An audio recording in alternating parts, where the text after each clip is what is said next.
we talk about preparation. You talked about preparation going into that discovery phase. What does preparation look like for you, Neil, before you meet with a business owner? You talk about, I'm going to be listening first off, but how Mm. much research goes in with the client? How prepared are you? What are some normal things you do before that first meeting? So we will pull as much information as we possibly can that's public. Mm, We'll client we met with recently, they had written a book.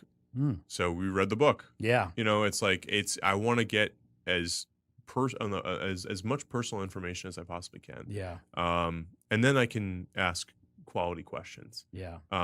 So but we do have a set criteria or set questions that we ask. We Mhm. do have a data questionnaire that we walk through.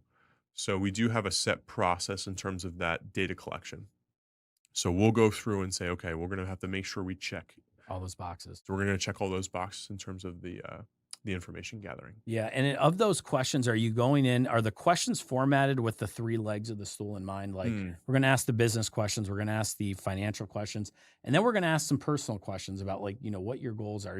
Are they kind of aligned with that or maybe not so much? they are very much Okay, so. So yeah, and we lead with the personal. okay, So our process is we always lead with the personal. yeah, Oftentimes the first meeting is only personal. yeah, Sometimes the first couple meetings are personal, um, and we're just getting as much personal information as we possibly can. Then it naturally goes into the business. yeah, Usually it's personal, business, financial, in my experience. And then they're talking about the business, how it started, where it is, how is it yeah, doing, what the hot points are, and then we go to the financial side. yeah, So I want to try to have the financial side be last, mostly because of that's our business. That's what we do. yeah, Wealth management is assets under management. So yeah. I want to make sure I tackle the first two before I get to the last one.